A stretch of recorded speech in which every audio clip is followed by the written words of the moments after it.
बड़े भाई इंजीनियर मौजम भाई और भी मंच पर और भी यहाँ पे दूर दराज से लोग आए हुए हैं।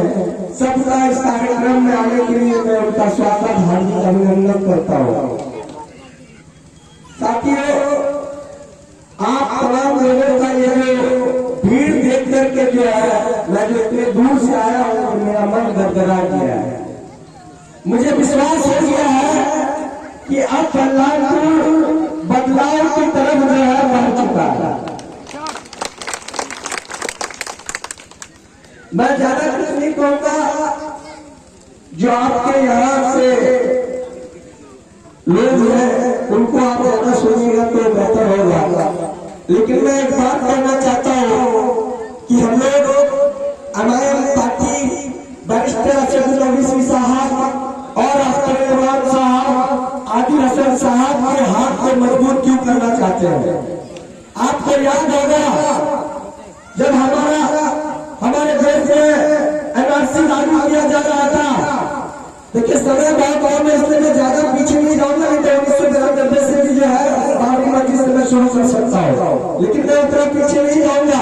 जब हमारे देश में एनआरसी लागू किया जा रहा था, आपको याद होगा कि दिल्ली के शाहीन बाग से चिंगारी उठाई गई थी, लगाई गई थी, और वो चिंगारी किसी और होता नहीं, कांग्रेस में नहीं, हमारे बैरिस्टर असद ओवैसी साहब की तरफ से लगा था और पूरे हिंदुस्तान में शाहीन बाग लगने का काम किया था।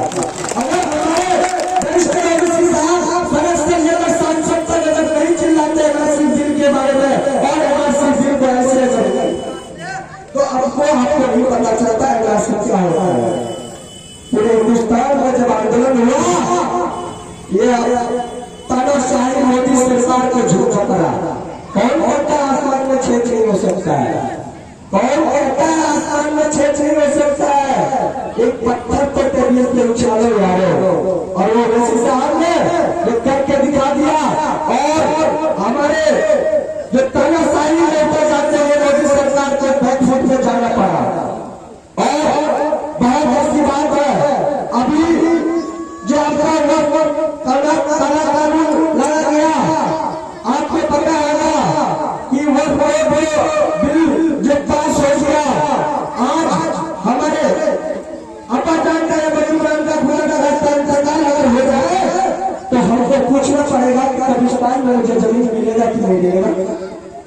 आप समझिए इस चीज को। अगर वो काला कानून अगर आ गया तो हमारी मस्जिद नहीं बचेंगे, हमारे मदरसे नहीं बचेंगे, और जितने भी हमारे वक्त जिन्होंने हमारे बाप दादाओं ने दान किया है वो कुछ नहीं बचेगा। इसलिए आप लोग को इस बार अहद कर लेना है, ध्यान लेना है।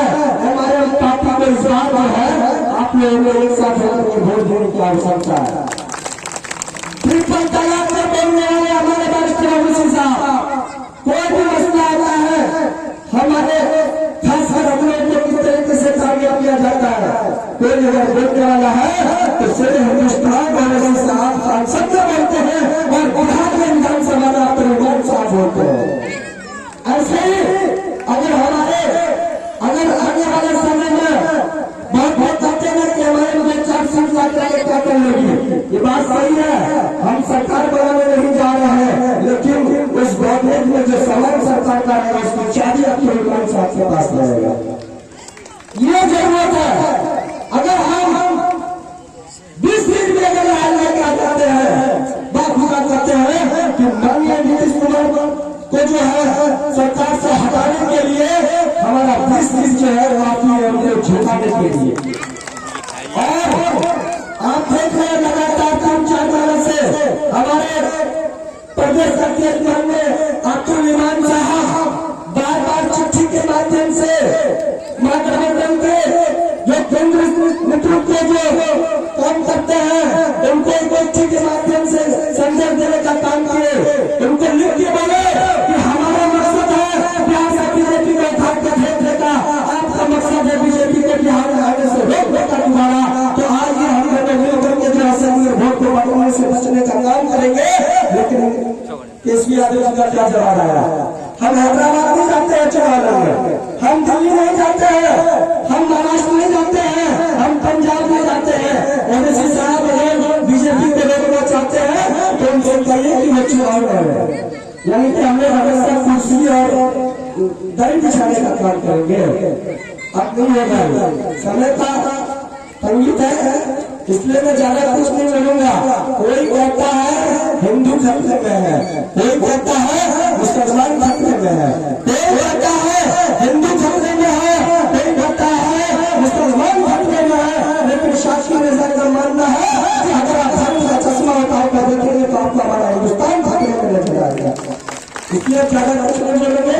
केसरी यादव जी के लिए एक बात, मत करना गुरु है इंसान अपने आप पर, जो हमें नहीं ले रहे ना बात करने में अभी, वो बात में देखिएगा कैसे नाम लगाते हुए समझ आएंगे।